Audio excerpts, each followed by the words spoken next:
Hey guys, welcome to Black Angus Reviews. Today we're going to be reviewing X-Men Fantastic Four #2 by Chip Zdarsky.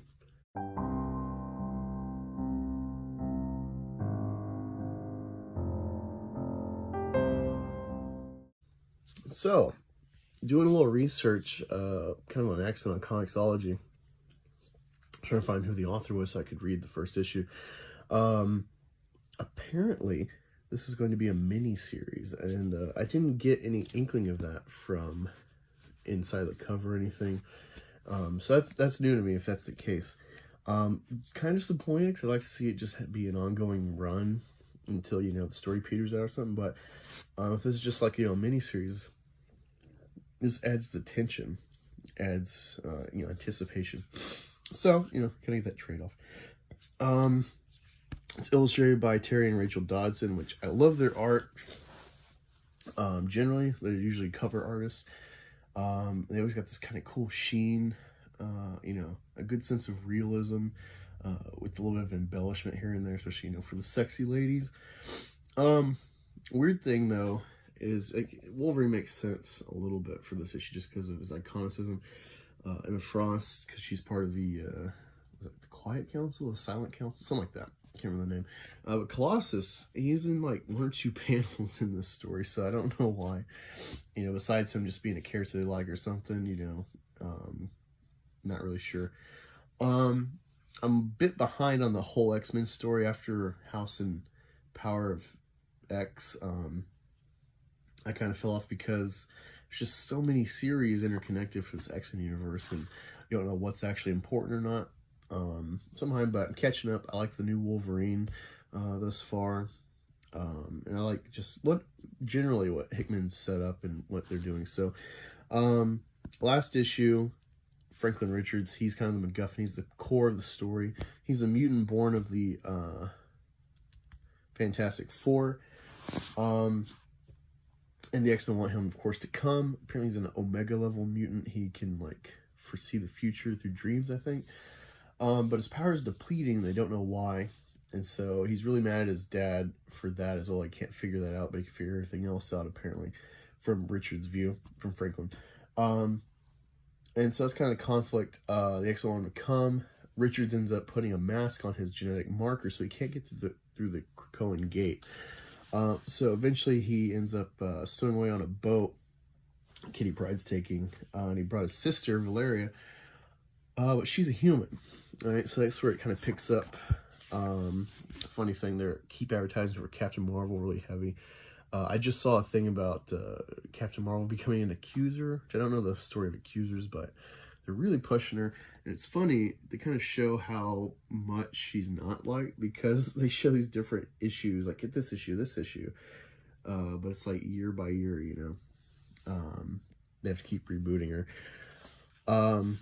So you got this page here. They do this a lot with the Hickman verse, kind of explanation pages. I never got this. The X-Men are feared and hated, but you got the Fantastic Four. And of course you have stories, you have characters that kind of question the loyalty or the worth of having superheroes. But generally no one seems to have a problem with the Avengers or the Fantastic Four existing, but the mutants, we gotta stop them.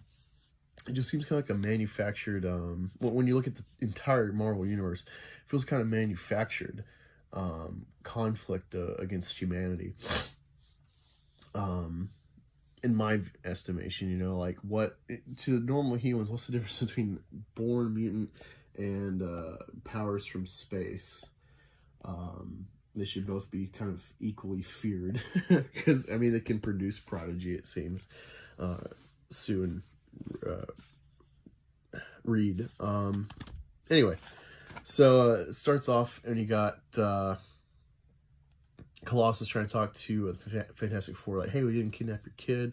But Sue's not having it, and she thinks they're segregationists or something. I like the setup of this whole Hickman verse where it's like, he's kind of acknowledged every big story of the X-Men and said that, they just keep respawning, trying different avenues of approach to coexist with humanity. But eventually just kind of realize, like, we're going to become gods in our own way, and you know, we're going to make everyone kneel or, you know, get it out of the way. I like that. 'Cause ultimately they always try to attempt this kind of, you know, pacifism or just annihilation instead of just conquering humanity and letting them fade out slowly. But yeah, so Franklin is out with Kitty Pryde, and they're caught by Dr. Doom last issue. And now they're on his island. Apparently he has like a second base or something. He's brought all of his mutants to this spot to avoid conflict with the X-Men on Latverian grounds. And that's kind of interesting. I haven't read much, if any, of Doom or the Fantastic Four, so if this is like a long-standing thing, I didn't know about it. But yeah, he ultimately makes a bargain with Kitty Pryde to exchange some mutants and not to be attacked, to help Reed or whatever, or Franklin Richards, there we go.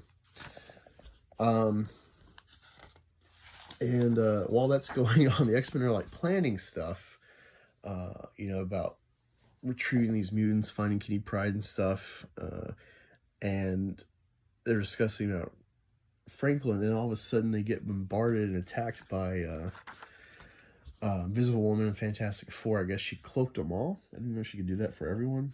But yeah, they snuck in, and they're wearing these things that I guess are like, kind of like Magneto's helmet. You know, his helmet prevents like Charles or any psychics from getting in his head. Well, they have like some sort of tech like that, which is kind of interesting. I'm not sure how long-standing that is either, but that's kind of cool. And let me see.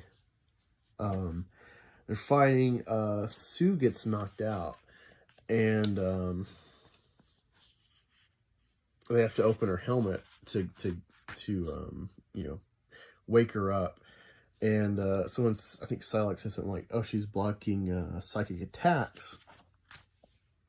And at first I thought this was kind of not conveyed well. I thought if she opened the mask, then like someone like Emma Frost could get in her head, because then you go here to Sue, but her helmet's closed, and I guess she helps them take off and shields them.